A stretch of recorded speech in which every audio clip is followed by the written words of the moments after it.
just you were going back, you said something about a special school and a developmental school in Australia. What was the difference there? Because we've had our specialist schools and we have our primary schools, and there's not. Hmm.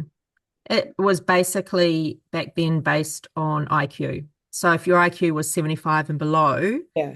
then you were eligible for a special developmental school. So those were the kids that were had a lot more significant learning needs. So I think a lot of the ones that are kind of that 85 to 75 IQ range are the ones that in New Zealand would definitely be more mainstreamed.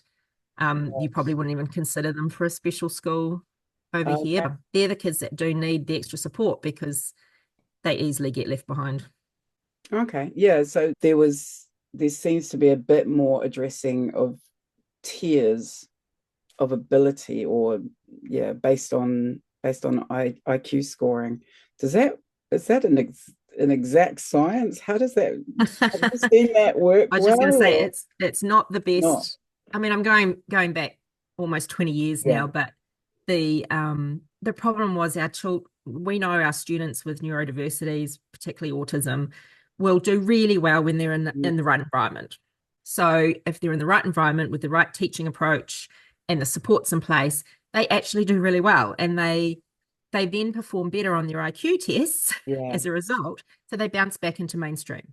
Yeah. Then you give them a year or two in mainstream, and they're struggling, and that's coming out in their behaviours and other things happening, and they fall back into the special school, eligible for special school again. So they tend to bounce. But really interesting is the kids who'd bounce back into special school had really good social skills. Like Yeah. they were clearly much better social skills than the ones who were only in the SDS or the special school. So, that's the argument for keeping a lot of our students in mainstream, because they Yeah. just don't have the peer interaction. Certainly, they didn't have the peer interaction in a school that also caters for the developmental support system as well. So Yeah. So it says a lot about the environment, doesn't it? it How we does, can yeah.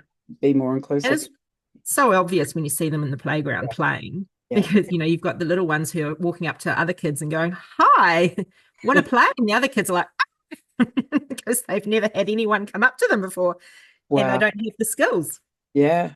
Wow. So, It's a whole new set of teaching skills there.